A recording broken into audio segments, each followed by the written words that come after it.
Welcome, everyone. Thank you, everyone, for joining us today. Thank you for coming along and being part of our webinar series, Memorable Teaching Moments. And I'm very excited to be facilitating this conversation with Nigel Slack, Alistair Jones, and Nicola Burgess. For those of you who don't know me, I'm Richard Townrow. I'm the editor and product manager for operations management textbooks and online resources. As well as actually for some finance related subjects. There's a little bit of housekeeping just before we start. So one thing is, just so you know, you will get the recording and the slides later after the event sent to you in your emails. We know many of you will be working from home, so as we sometimes get some background noise, we've put everyone on mute to ensure that everyone hears our presenters. We are going to be taking questions at the end. So there's been some pre-submitted questions, which is great, and we'll try and incorporate them into the presentation. But then if you have other live questions, put them in the chat throughout, put them in the chat in the Q&A, or you can come off mute during that Q&A session at the end. So just raise your hand if you'd like to come off mute to ask a question at the end. If you're interested in getting a sample copy of one of the textbooks by Nigel, Alistair, and Nicola, please get in touch with us. We'll be in touch with you actually about that. And also we will give you a chance to ask for a demo of the book's digital resources. So that will be coming to you after the webinar has finished as well. So what are we looking at today? We're looking at teaching responsible operations, and I'm about to hand over to Nigel, but let me just tell you a little bit about the biographies of our presenters today. Nigel Slack is Emeritus Professor of Operations Management and Strategy at Warwick Business School and an Honorary Professor at Bath University and Honorary Fellow of the European Operations Management Association. Alistair Jones is a full chaired professor in Operations and Supply Chain Management, Head of Information, Decisions and Operations Division at the University of Bath School of Management, and he's also Adjunct Professor for Holt International Business School and Danish Technical University. Oh, a mouthful there. Nicola Burgess is Professor of Operations Management at the School for Business and Society at the University of York, and she has worked extensively with public sector organisations and so brings understanding of operations management and improvement in a public sector context. So all of our presenters have been involved in writing the book Operations Management, which is a very comprehensive and well-used and well-liked and popular textbook on operations management. They have also written Essentials of Operations Management, 3rd edition, which launched this year, and it's a cut-down version that could be used on perhaps shorter modules. There's also another title they are working on, so that's Operations and Process Management, which is aimed at a slightly more advanced level, perhaps MBA, postgrad. But people tend to use the book that they've, started using and find suits them. So there's quite a range of titles there. I'm sure they'll mention a little more about the books in the presentation as well. We're really excited everyone can join us today, and with that long introduction, I will pass to Nigel to lead us off. Richard, thanks very much indeed, and thank everyone for coming, or at least for viewing. Why do we decide to choose responsible operations? Well, it's an important topic. Obviously, we've always thought it's an important topic, but it's getting more important, and we felt very much driven to include those kind of issues, both in our teaching as individuals and in the textbook. What I'd like to stress is that we're not experts at that. We are teachers who think it's an important topic and think that we will be neglecting something important if we didn't including. What we really want to do is share the thought processes that we have been through in deciding how to include it both in our teaching and, most importantly, from today's point of view, in the books. One of the pre-submitted questions was, I'm reading, how do we promote or better promote responsible operations and operations teaching? Well, the answer to that, I hope, is going to be contained in the next hour. listen, and hopefully we'll give you some ideas. I do have slides. Let me try and share my screen. I'm assuming if no one squawks, everything is visible now. What we're going to deal with here, all three of us, but me to begin with, is first of all, have a look at the topic of just how much responsible, if you like, content should we have in our courses versus core OM. We are limited, all of us, in time, and therefore if you put something new in, something else usually has to go out. So how do we strike that balance between core OM and responsible content? Secondly, if we're going to include responsibility issues, how do we include them within an OM course? There are various options for that, and we've been through most of them.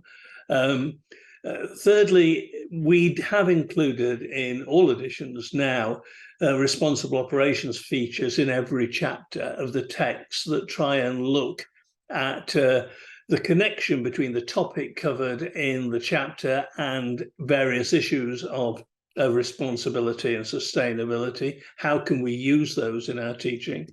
And kind of by extension, how do we use the normal boxed examples that we've always had in our text from edition 1?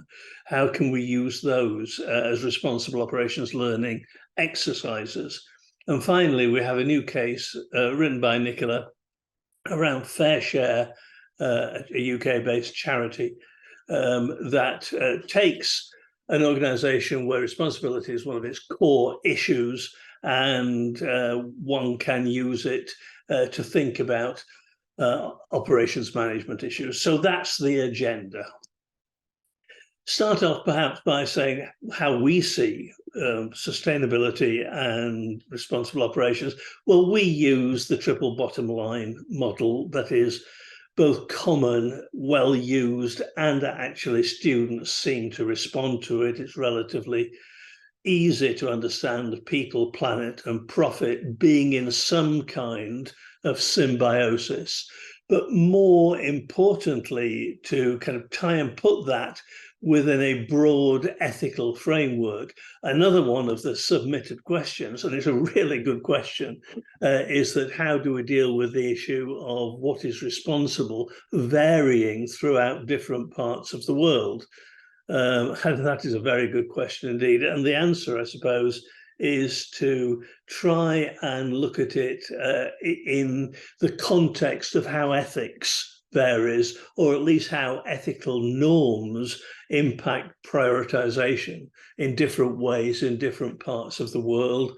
And a kind of related issue is that I've struggled with personally is, should we include counter views? For example, there is quite a body of opinion, of work, not that denies, for example, global warming, but kind of plays down the idea of responsibility, most notably, of course, the Chicago School and Milton Friedman's famous phrase, the business of business is business, holding that any business that concentrates on anything other than making money will, in the long term, fail. The answer to which is, well, in the long term, we all fail, I suppose. But should we include these counter views? My personal answer is yes, to a limited extent. How do we include responsibility type issues within operations? We were, I suppose, profoundly affected by Nicola joining the team on this one, because she kind of crystallized our views to a certain extent. Nicola, do you want to say a few words about your experience? Hi, yes, thanks, Nigel, and hello, everyone. So yes, I think Nigel and Al have been sort of talking about this issue for quite some time, about where to position sort of the triple bottom line, how to position responsible operations within a course. And in my experience, a few years back, actually, we did a redesign of an MBA module, and it's an online module. And as part of that redesign, we chose to add sort of like a spotlight on responsibility at the end of each topic. So students would study one lesson, and then there would be a sort of a 10-15 minute spotlight on responsible operations. And the idea is that it links to the topic that had been studied. And that worked really well. And I think from that experience, I took two things away. And the first being that students really do get into this. You know, they are very interested in the subject of sustainability and thinking about that within the context of operations. So that was a really key learning from that experience. But the other thing that I think is really important is the link between studying responsible operations and actually the topic under study, because when that link isn't there, then I think students see it as an add-on. See, yes, it's interesting, but what does it have to do about, you know, X, Y, Z? And so that kind of informed our decision to include the responsibility boxes in each of the chapters, so that we weave it through the book in a way that encourages that perspective and links to the topics that are featured in that chapter. I think it works quite well. Thanks, Nicola. Yeah, I think you make a really important point about stressing the links between core OM topics and the idea of sustainability. That both justifies and gives some kind of intellectual underpinning to the whole business. This slide here kind of represents the journey. Forgive me for using that dreadful cliche. The journey that we've been through in our books. If you go back to, say, the third or fourth edition, there was hardly anything at all at top line about sustainability. It was all about core OM. Then we included a chapter towards the end of the book on corporate social responsibility, we called it in those days. And the response was, yes, but it's an add-on if you do it like that. So in the following edition, we kind of took bits out of that chapter and spread them through the relevant chapters in the book. And now we do both.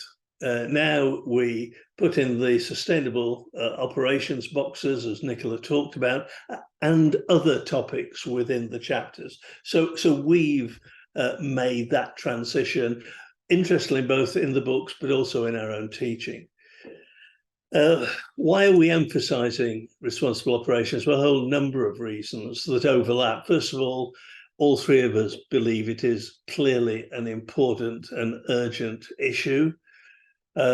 Secondly, and probably even more importantly, there is a very clear relationship between what we do as operations managers, or what we teach as operations practice, and sustainability. There is a direct impact of what we do on sustainability, so we can't ignore it, we shouldn't ignore it.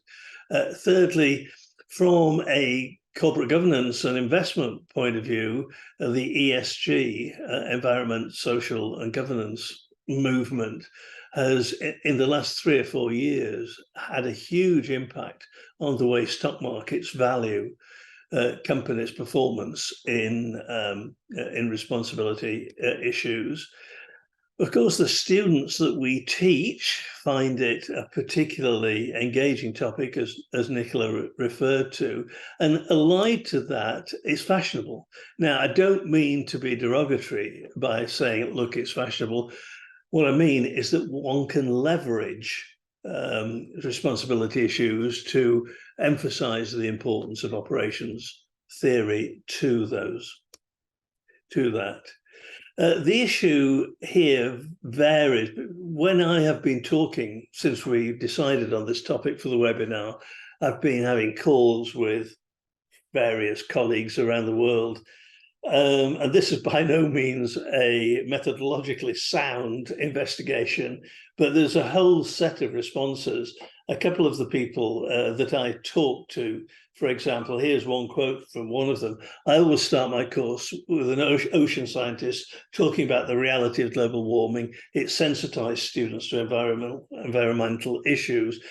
And the whole of the module of operations management that he, in this case, teaches is dominated by responsibility issues. As it happens, he's quite happy to do that because it's a particular interest of his, and he's done a lot of research in the area of sustainability and responsibility more generally. But he does admit that it's taken over his course. It's not about OM particularly anymore. From the other extreme, we've got 2 or 3 people who said to me, no, I really try and avoid that for a whole number of reasons. Mainly, it only detracts from core operations, and that's what I'm supposed to teach.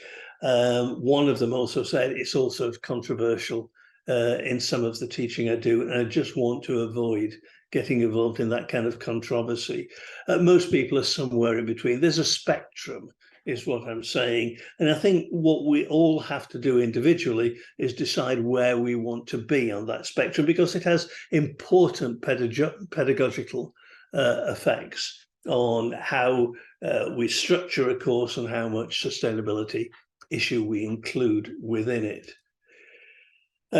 Treating the relationship between core OM and responsibility, well, okay.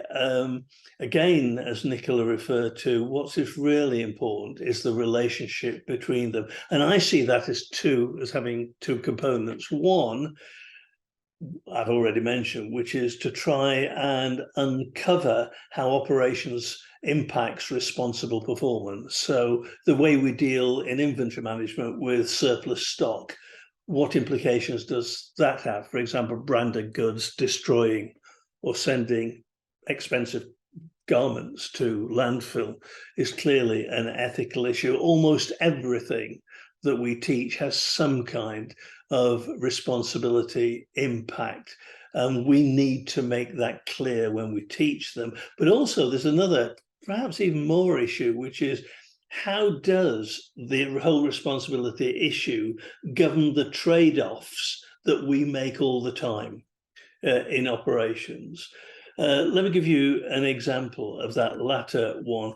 Here is a box. It's actually not yet in any of the editions. I've only just written it, but it'll be very soon in the editions. It concerns Lego, and Lego some time ago announced publicly that they wanted to eliminate all petroleum-based materials from its products. This year, in fact, back in, I think it was August, September time, they announced that they'd failed to do that. They're still trying to do it, but they'd failed to do it. Now, since that time, I've only had one chance to road test this in a teaching situation, but I used it to illustrate something that I talk about, and is in either chapter 2 or 3, depending on which book you're using, the idea of trade-offs and the efficient frontier.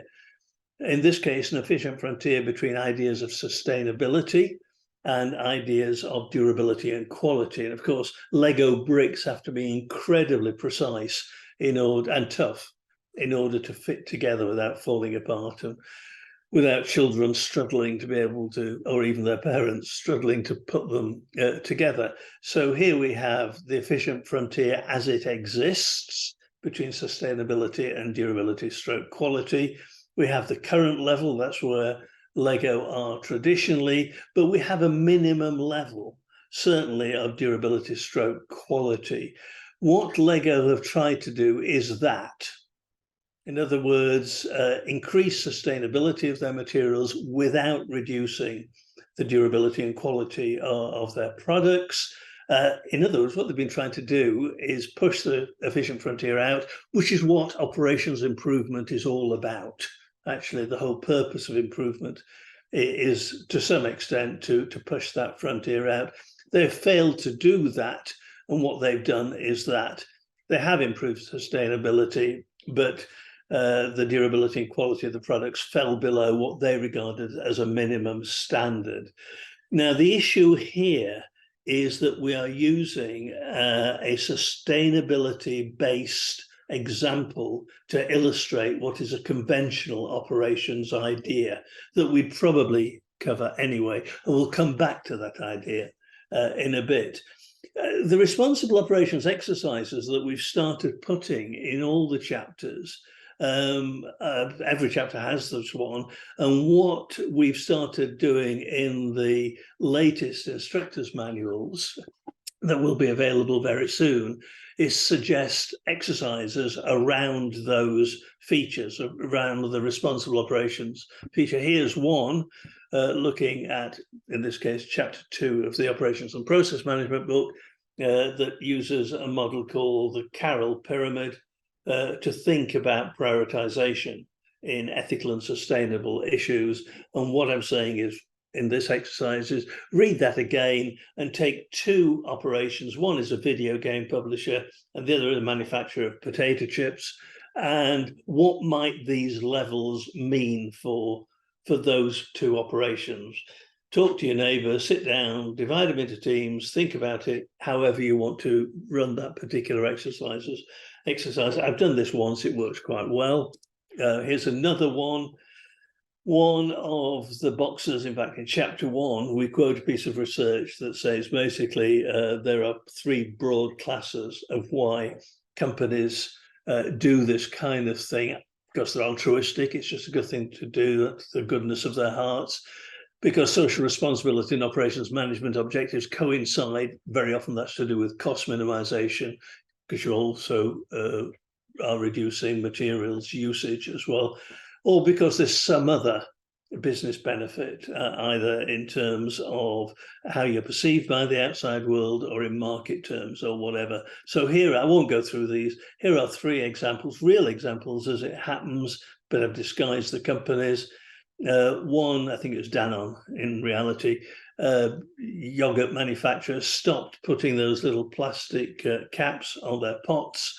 That makes it more difficult to store the yogurt in your fridge if you come across this, but it saves material and it saves cost, and therefore it is good for the planet. Here's another example, a bit more interesting actually. I can't remember which superstore it was. I think it was one in continental Europe that's eliminated the binding together of multi-packs in the supermarket, because basically you can do it at the till rather than buy 6 cans of something held together with plastic.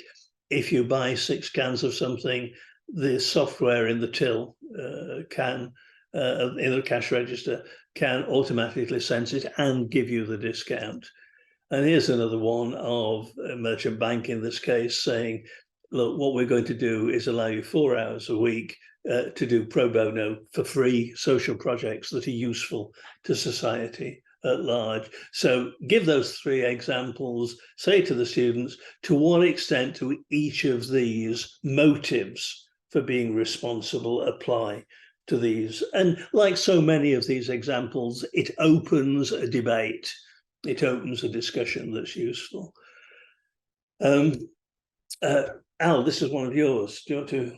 Yeah, absolutely. So Nigel has really focused on some of the general themes here as to why should we be thinking about responsibility, how as an author team have we kind of thought about it within the book, how have we then thought about it within our teaching. And so the examples that he's then given you is sort of how typically we're using this in class. I wanted to give a slightly different take, which is how I've been looking to leverage our responsible operations content, and particularly in this case, 2 of the responsible operations boxes that we wrote for the most recent book, in terms of pre-course exercises.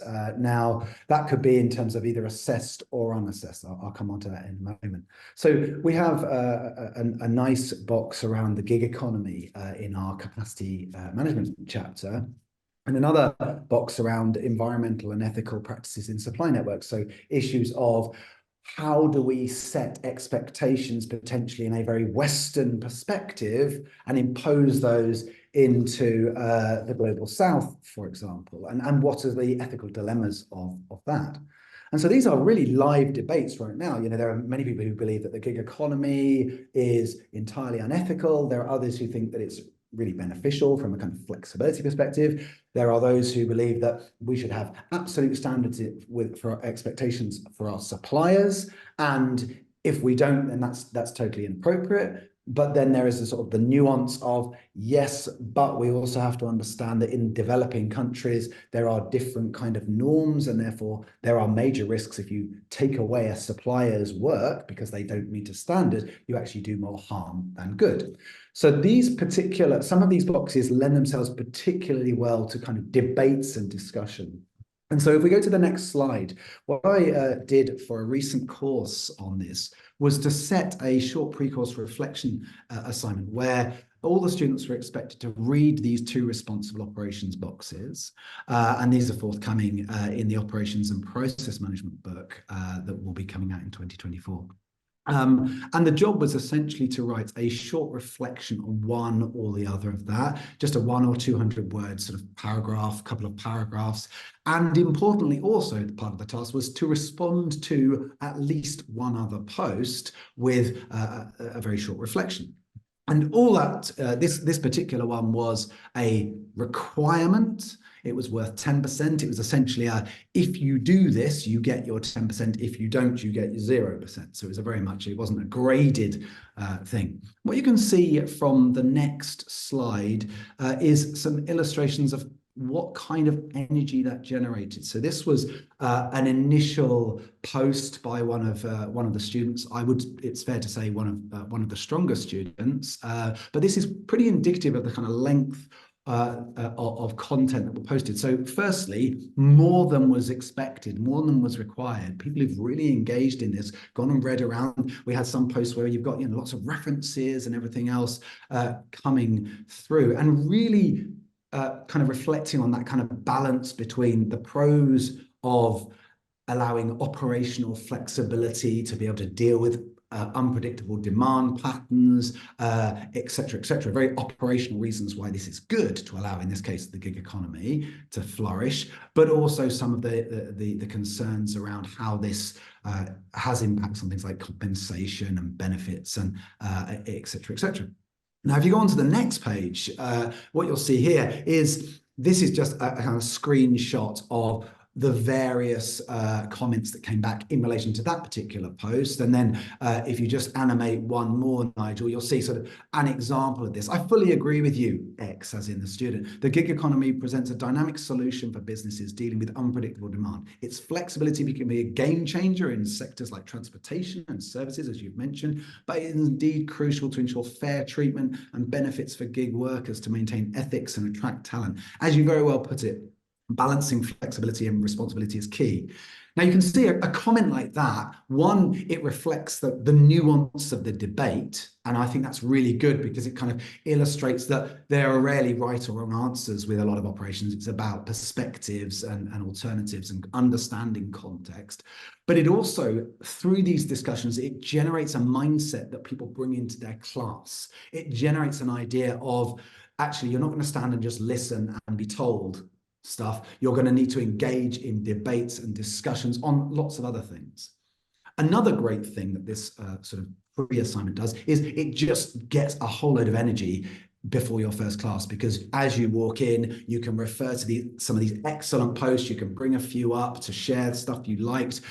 When I came to the capacity session itself, we actually jumped back to this content and used that as a launching board, on which I think on the next slide, Nigel, we've got a sort of illustration of that launching board. So I brought this then into the class, and we sort of carried on the discussion on one of the two, where I broke the class into those who think you should basically ban the gig economy and those who think you should absolutely let it operate entirely unregulated, sort of extreme. So you link it to a capacity topic, i.e. chase demand and dealing with demand response, for example, but then you get the group, they've already thought about this, they've already heard the debates, but now they're forced to kind of take a position that may or may not be their own, and in some senses to an extreme. And then we generated some super interesting discussions in the class that linked to the frameworks.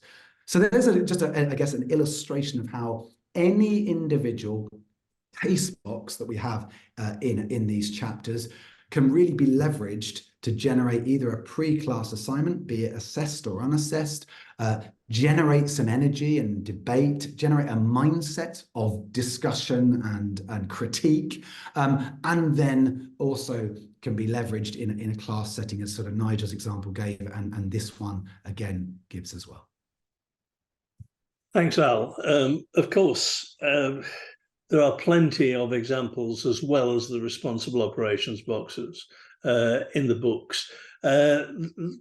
One of them, for example, that's there looks at a shop in the south of England called Hisby, stands for How It Should Be. It's basically an ethical supermarket, and providing a limited range, because it kind of takes the view that we don't need 15 different types of chocolate biscuit.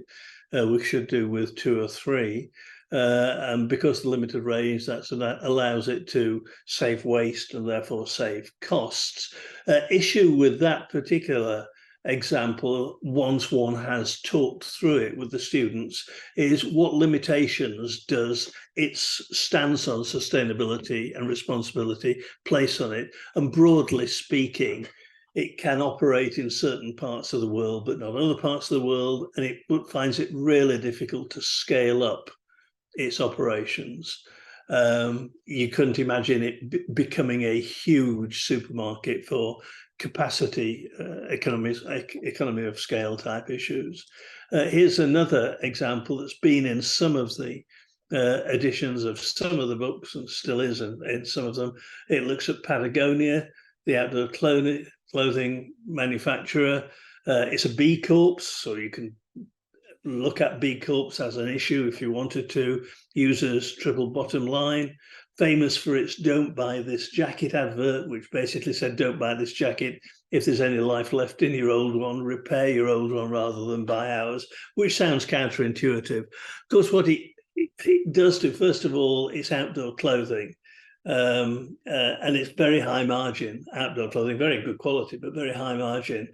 It couldn't do it if it was a low margin garment manufacturer. So what you can do in this example is either compare and contrast. Where I use these, I tend to look at both of them together and say that there can be limitations operationally on what you can do depending on the responsibility stance that you take. So you can explore that kind of issue. Here's quite a nice one. Again, it's not in, and it will be in the ebook version of Operations Management 10th edition, enhanced version when that comes out, I think early in the new year. It's an outfit, again, in the south of the UK called Charles Trent, and they have what they call reverse production lines. Some people call them disassembly lines, which is interesting because Henry Ford's supposed to have got his idea for the assembly line by looking at a slaughterhouse and how they butchered the meat on the overhead hooks on that. He called it a disassembly line as well and decided to reverse the process. Well, this is really a disassembly line. Again, the link with sustainability is that it recycles used vehicles, end-of-life vehicles. So rather than just send them to the scrap heap to be crushed, they try and recycle as much as they can, even reconditioning and reusing many of the parts as well. And as you can see, this is where they're doing it. And it's just looks just like an assembly line. It's a line-based production process. And so the question I use for that is, what are the similarities and differences between the assembly lines that originally made the vehicles? You still have to balance capacity as best you can between the stages, etc., etc. Big issue is that this line, of course, can disassemble any vehicle. So it's got a huge variety that it has to cope with, as opposed to a normal assembly line where the variety is very limited, usually to one model. So what we're doing here is not talking about sustainability. We're talking about process design that's governed by, or that's started by, ideas of responsibility, i.e. recycling. There. Final example I want to very briefly mention.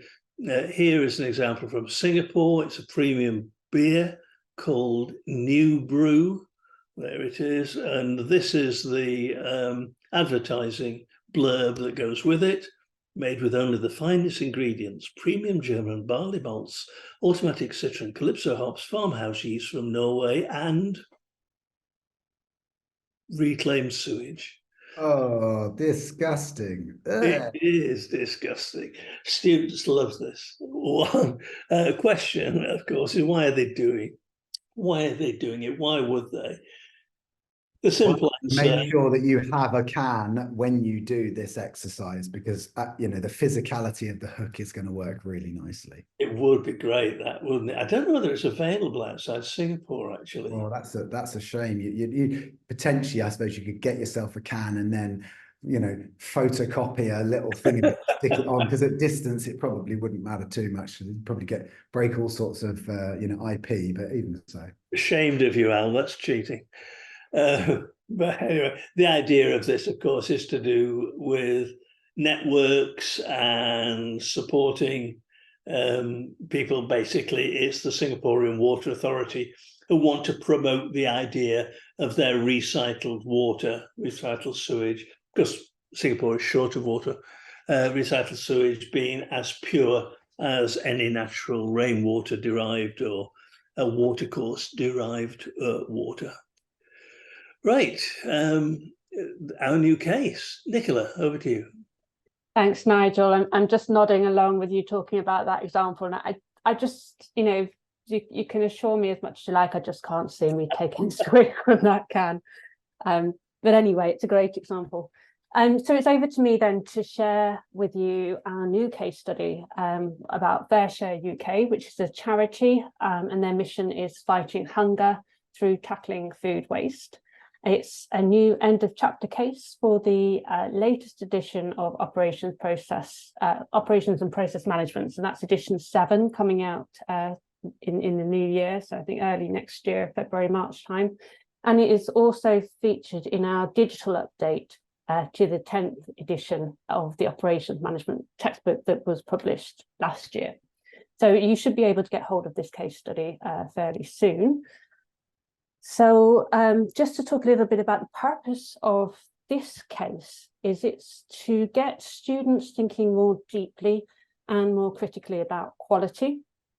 It challenges perceptions of quality and gets students to think about, okay, well, you know, what constitutes quality and how can we measure it and so on. And it also encourages a more holistic understanding of quality management. So I'll give you a brief synopsis of the case, because obviously it's not available yet. But Fair Share UK is a food redistribution charity. It was established over 30 years ago by Crisis, a homeless charity, in partnership with the supermarket chain Sainsbury's. Okay, so to put this into context, I think, you know, talking about food poverty, it is a worldwide problem. The proportion of people affected by hunger is now close to 10%. It rose dramatically following COVID, so 2020. So it is a worldwide problem. And I think the nice thing about this case is that it's quite easy to do a quick internet search and put the case in the context of your own country that you're teaching in and the student body, so that you can make it relevant and highlight really the urgency of this particular issue. And that urgency is really brought home by the fact that 6.4 million tonnes of food are rendered surplus and consequently rejected from the human supply chain. And by that we mean this is food that is of perfectly good quality, and there's nothing wrong with it at all. It's being produced, it's being grown, it's fit for human consumption, but it is rendered surplus. So someone somewhere has said, we don't need this food. So there is a conversation to be had there right at the beginning of a case study like this. It talks about, you know, well, you know, why have we got so much surplus food? And then sort of in relation to that, well, why is so much food going to waste? And yet 1 in 5 people in the UK, for example, are struggling to get enough food to eat. So you're really kind of playing on the urgency of this issue. What is really startling, sorry, Nigel, can you just go back? I've got a glamorous assistant who needs a little training. Yes. Just kidding. I'll be in trouble later. So I think the point to be made here, which I think is really dramatic, is that on a global scale, 40% of food goes to waste. And this is enough to wipe out world hunger. Okay. This case links directly to the United Nations Sustainability Goals. So if you're interested in that as part of your teaching, it's goal number 2, of course, end hunger, achieve food security, nutrition, and promote sustainable agriculture. Next slide. Okay, so one of the great things about this case is there are a number of videos available on YouTube which you can use to describe FareShare as an operation. So here is one that I like. Shockingly, over 2 million tonnes of food a year is wasted within the UK supply chain. FareShare is tackling this problem in a strikingly simple way. We work with farmers, producers, distributors and retailers to save good quality fresh food from being wasted, so we can get it onto people's plates instead. In practice, it's a huge logistical feat, involving hundreds of volunteers working tirelessly to unload the produce, unpack and sort it at any one of our network of food warehouses across the UK. The food might be surplus, but it looks and tastes just like the food you'd eat at home. Most of it arrives well before it would have hit the supermarket shelves. Food becomes surplus for all sorts of reasons. A glut of courgettes from overproduction, or a lack of demand as unpredictable weather plays its part. Incorrect packaging and labelling, wonky fruits and veg, and cancelled orders. Wherever it comes from, with the support of our team of volunteers, we prioritise the incoming food, itemising it for traceability and breaking it down into smaller quantities for redistribution. FareShare gives nearly 11,000 charities access to food, all of whom are onboarded safely and meet all food safety regulations. These charities and groups range from food banks, children's breakfast clubs and homeless centres to small local community groups. Not only does this food save charities thousands of pounds on their food bills, it means they can offer the people they support more fresh, healthy fruit and veg and a wider range of food in general. New innovations like the FareShare Go app have seen direct pickups from the supermarkets, meaning perishable goods like fresh bread and fruit can quickly be redistributed. FareShare is more than meals though. Food brings people together. It helps local organisations tackle loneliness and isolation within their communities, or help connect struggling families with the services that can support them. It's such a simple concept. Food that could have been wasted is instead used for good. Perfect. Okay, so one of the reasons I really like that video is it talks about it being a huge logistical feat, which of course it is a redistribution, a food redistribution charity. But then it also goes on to talk about it being more than actually about the food and actually about more of a wider, broader social purpose. So it's more than just about meals. So when I teach this case, I think it's really important to set the scene. Oh, right, my fault. So we've already talked about this in terms of it being a grand societal challenge, link it to the sustainability goal of end hunger.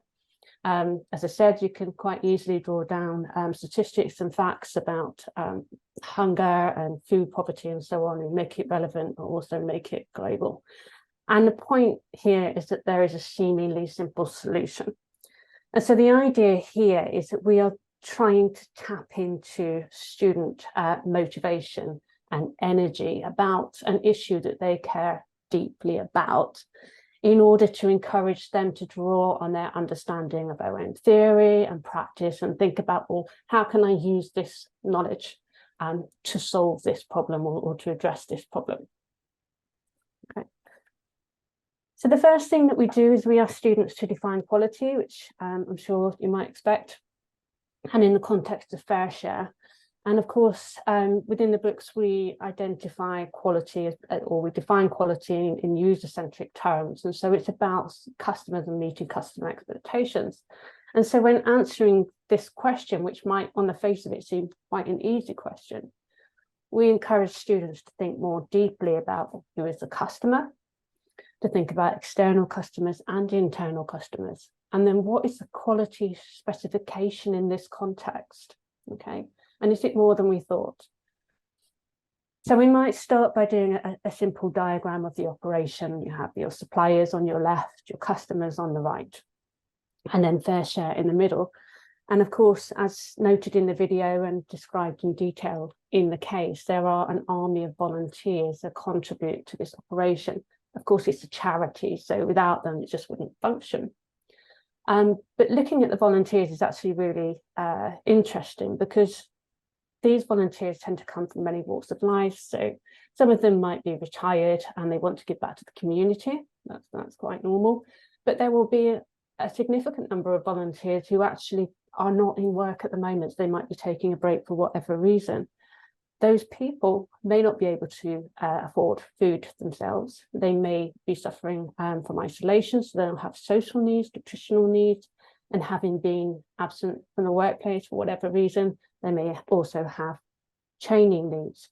And so you can use this case study also to link to things like social impact and talking about how we might measure that social impact. So moving on to defining quality, there is sort of sufficient information in the case for students to be able to pull out some of these things. So the first and the most obvious, I suppose, is variety, which at a first glance you might not think was so important. You might be thinking, well, this is just about getting calories into people. But actually, no, we need to be thinking about making sure they have high quality fruit, high quality vegetables, good quality protein, carbohydrates, and so on. So that nutritional variety is really important. Flexibility is a really interesting one, and it very much reflects the ethos of fair share and gets students thinking about, well, you know, how flexible should we be? We are redistributing food to people who need it, people who are hungry. Do we need to think about or cater to and respect dietary needs, particularly around lifestyle choices? Some people require certain different foods because of medical conditions, but others simply make a choice that they don't want to eat meat, for example. They don't want to eat dairy, they might be vegan. And actually, to what extent can we cater to those needs? And it's really fundamental from the case and the case study, really fundamental part of fair share that these dietary needs are respected, not least because it's actually better for the environment, but also because it's about dignity. So now we're thinking about quality in terms of dignity of respecting people's choices. And that's important because physical well-being and mental well-being are intertwined. Food safety is an obvious one. Dependability, about making sure that we deliver what we say we're going to deliver on time to our customers, is really important because they're obviously busy doing their charity work. And then this last one's about zero waste internally. So if you think about all this, the food that is being redistributed, it's obviously donated. And so it's really important that none of that donated food goes to waste either. So there's lots of discussion to be had. And this is sort of a list of some of the things that might be covered. To go to the next slide, this is about thinking about the 6 quality characteristics that we discussed in the chapter. And if you're a user of the books, you'll probably be familiar with this table, which lists the 6 characteristics and then sort of shows how they might apply to a car or to a flight. And so students can use this table, if we go on, please, Nigel, to actually think about, well, how does that apply to fair share? So functionality, what does that mean in the context of fair share? Well, you know, do customers, have they the ability to produce meals that offer balanced nutrition and cater to differential dietary requirements? So how do we measure that? Well, is there a nutritional mix? How many types of food are they from all the nutritional categories? And was the variety of food acceptable? So what we're doing here is we're getting students to think through in a more systematic way about, well, what does quality mean in the context of fair share, and helping them to apply their knowledge of OM theory and frameworks. Next slide, please. Okay, so this was actually Nigel's sort of perspective on the case, helping us think about, well, you know, how do we go from this problem of getting calories to people who don't have access to food, actually moving up almost a hierarchy of needs, from getting food calories into people's tummies to actually thinking about nutrition, to thinking about nutrition plus helping them and giving them advice, right through to thinking about dignity. And at the apex of this pyramid here is actually the vision of the chief executive of FareShare for Surrey and Sussex, which I write about in the case. And he talks about the need to treat people who use FareShare services like they are eating in a top class restaurant. So really quite a broad spectrum of sort of quality specification and how ethics sort of play out. So Dan Slatter is the chief exec of FareShare Surrey and Sussex, and I follow him on LinkedIn since writing this case study. And he posted this post, it was a few weeks ago, and he talks about rebellion. And I find this really interesting. And of course, it's another sort of launch pad, if you like, for having that discussion within your class. So from Dan Slatter's perspective, he asks, why should those who live with the harsh reality of food hunger and food insecurity not have the finest our retail partners have to offer? Why not flip things on their head, meaning those with the least get the best? And that's the sort of radical culture we encourage and get behind in fighting hunger and tackling food waste. And that's a really interesting angle that I must admit I would not have come at it from this perspective, but it's a fantastic talking point within the classroom to tap into those passions that Alistair and Nigel were talking about. Next slide, please. Okay, so this is the last slide and the last question. So this is where we encourage students to sort of think more holistically about quality and quality management. So this is an application of the EFQM model, so the European Framework for Quality Management. It's been recently updated. So it's moved from a sort of a purely assessment approach to one that really encourages conversations around these three questions here. So thinking about the direction of the organisation. Why does this organisation exist? What purpose does it fulfill? And why this particular strategy? 2, how does it intend to deliver on its purpose and strategy? And then 3 being what? So what has actually been achieved to date? So the case study itself has enough information for students to start thinking about this in this sort of structured way.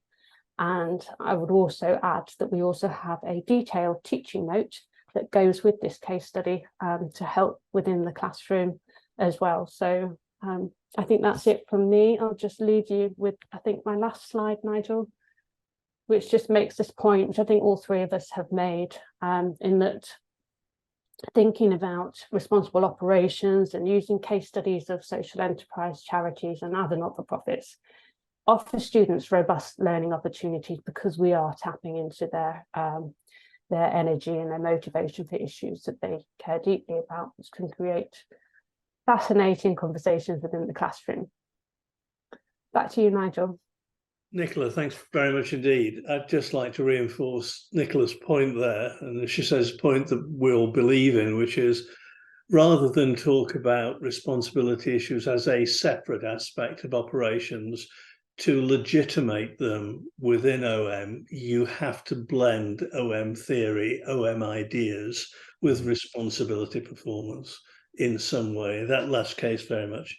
And may I add something, because it essentially links to a question here from Bezad, or a comment in the chat, which Bezad, I thought was a really nice point, these ideas of how one uses cases like this. I think you say you have a similar case in Norway. In many cases, you're kind of bringing in aspects of both the operational challenge, which I think we can sort of feel quite comfortable with. We're on safe ground, as it were, as an operations and supply chain scholars, but also it starts to raise things like, well, some of this is about legislation and regulation. Some of this is about, the norms of society, for example, in the willingness for people to eat food that was somebody else's, and et cetera, et cetera. So there's some really interesting cultural dimensions.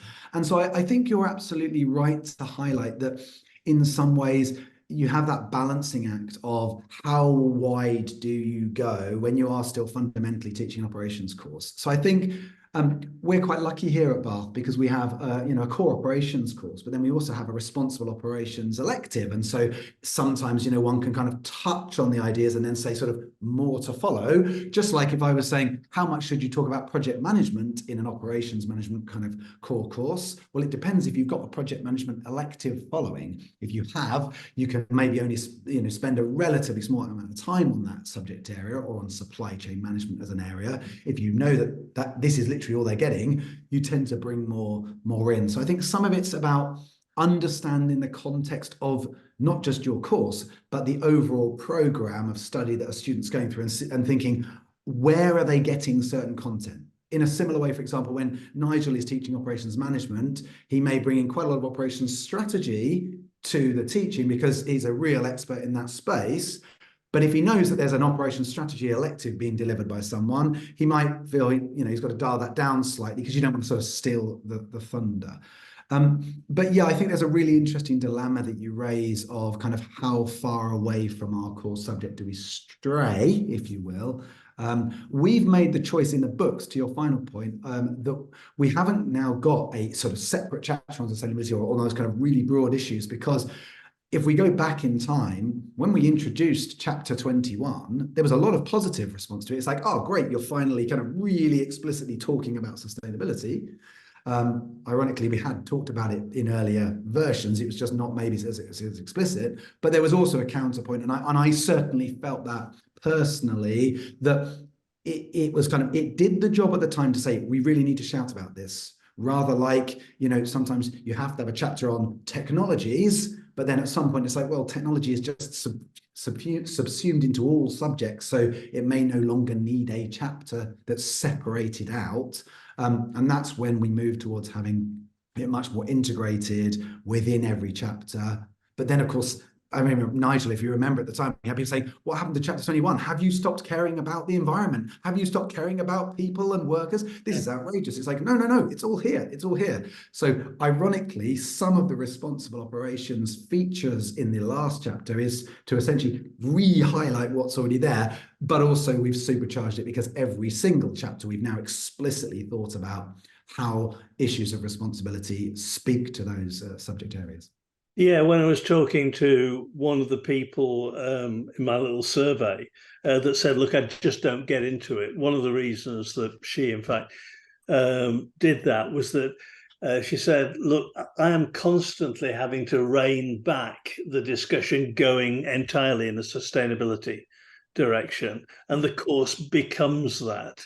So pedagogically, it's quite a challenge, the sustainability issue. You've got to have your hands on those reins all the time, unless the whole thing becomes about sustainability. I remember, Nicola, you making the point of like, I don't think it's a sustainable pedagogy to ignore it. It's like saying, I'm not going to talk about technology because it's moving too fast, so I'll just sort of leave it. It's like, that's not a sustainable approach, because very quickly people will interpret that as you're just not current with your content if you're ignoring what is this like massive kind of elephant in the room of sustainability as an agenda, as a force for change, and as something that, to your point, Nicola, that the students really care about. I think at that point, I'll just say that we're into the question and answer time. In fact, we're kind of running out of that time. If anyone has a last question or they want to come back on, I mean, Bezad, if you like to come off mute and come back on that last point, that would be really interesting, I'm sure. Or if you're free to, or if you want to, leave us a question in the chat and we'll try and get back to you, or maybe we can quickly address it now. So I'll just give a second for people to think about that. I mean, Richard, whilst people are sort of perhaps unmuting, we did also have quite a few questions that came through before, and much of it we've sort of tried to address as we've worked our way through this webinar. People saying, could you give me an example of how I might use this as an assessment or as a discussion? So we've had various ways. One that we didn't specifically touch on, Nigel, maybe you or Nicola want to touch on, is this idea of sort of how do we bring this alive in a kind of global context? How do we sort of bring the application of sort of context to bear here. So I remember one of the questions sort of said, you know, how does responsible operations differ in different regions in the world? And another one was around sort of, what about the cultural dimension of sustainability? How do we think about that given diversity of students? Nicola, maybe. Yeah, well, in some ways, the answer is going to be unsatisfactory, which is A, it's difficult, and B, you've got to be careful. Otherwise, in this case, in the kind of international cultural differences case, clearly you can't ignore it. As you yourself said, different parts of the world have different ethical backgrounds and different priorities. But it easily becomes an international management course rather than an operations management course.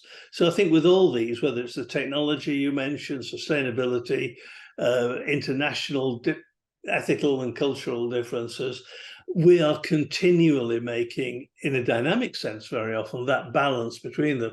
So the way I tend to try and do it is to allow enough discussion to make sure that people understand that it is an issue, and then refer them somewhere else, either to another elective if you have one in your university, or even kind of references, or come and see me afterwards, and I'm happy to have a chat about that. Nigel, Bezad tried to unmute apparently, and then it sort of didn't come through, and then we ended up talking because we thought you weren't unmuting, Bezad. So we're going to give you another go. So we'll stop for a second. Bezad. Yes, good. Thank you, Alistair. Thank you, Nigel. Thank you. I think this was a very good discussion. I really enjoyed it. To be honest, I think that's my experience, that especially when we are coming to these responsible operations, to sustainability, I think that context, that regulatory context, legislation, the broader, let's say, economic and social context would be really relevant. Not only as the limitations. In many cases, they can create quite a lot of opportunities for operations management and for supply chains, in fact. So, in fact, that was in fact the thing that we also discussed with quite many other colleagues as well, that after COVID, we should really look into the supply chain in a really broader context, because a lot of things that happened to the supply chain, they were external. So if there were not so many regulations about and limitations about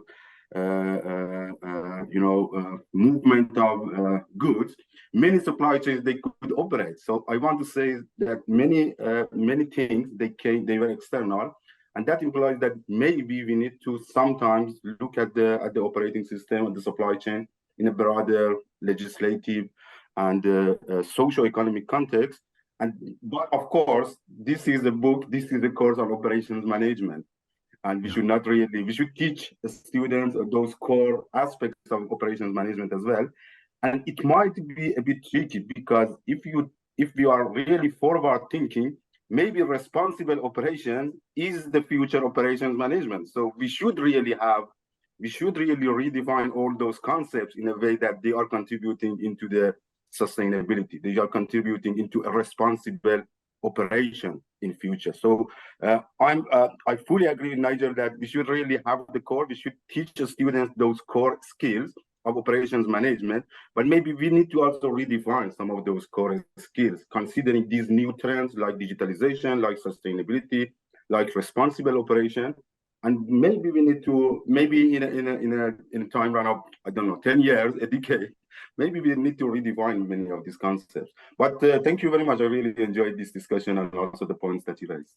Bezad, I agree with you entirely on that. Funnily enough, one of the pre-submitted questions that I didn't get around to talking about, because it's not really central to this particular discussion, was about operations strategy and what's kind of happening. What are the key issues happening in operations strategy? And the answer is, as you imply there, context. Context is getting increasingly important. In strategy generally, we talk about content and process. And in operations strategy, in the Upstrap book I do, since the beginning of the book, we've talked about content and process. In this latest edition, we introduced context far more readily, because the international and economic and political contexts are getting far more volatile. And in operations, we've focused on steady state almost exclusively at a strategic level and to a certain extent at an operational level. And that has got to change. So I kind of agree with you. I'm supporting it. Mm. Well, thank you. That's great to have a bit of live discussion at the end. Thank you. I hope that's been really valuable for everyone, and you will have access, as I said, to the recording and slides. And I think it just remains to, thank everyone for participating, especially thanks to Nigel, Alistair, and Nicola for joining and sharing your knowledge with us all. Thank you. The next workshop will be hopefully in January. Yeah, we've got the chat there. Richard's shared the dates for it: 31st of January 24 and then the 24th of April. So we've got two upcoming, one around sort of pedagogy, energy as pedagogy, thinking about use of hooks and different kinds of mechanisms of experiential learning and so forth. And the other one really thinking about embracing the power of AI and technology for teaching our subjects, be it in a sense operations and supply chain. Most of the people on this call are in that space, but in many respects, both of these themes could speak to any topic. So if you have other colleagues who just kind of want to get their head around those ideas, who are perhaps in marketing or related subjects, then of course do feel free to encourage them to come along. They are welcome in our community. We even talk to marketing people. We do. I think it's pretty liberal of us. I mean, sometimes we just use them as a kind of counterpoint to tease, but yeah, it's good. Yeah, that's really great. It's great that we have two more chances to have this discussion, this webinar with this group of authors, and I hope you've all enjoyed it. I hope you're looking forward to the next one, and we'll see you then. Thanks to the Pearson team behind all this. Yeah, it's been great. Okay, fantastic. Thanks to Babby, who is my colleague, who is behind the scenes, making sure everything goes to plan as well. Yeah, well done. Okay, thank you. Thanks, everyone. We'll all say goodbye. Bye. Bye, everyone. Have a good afternoon. Good afternoon, good evening, good morning, depending on where you are.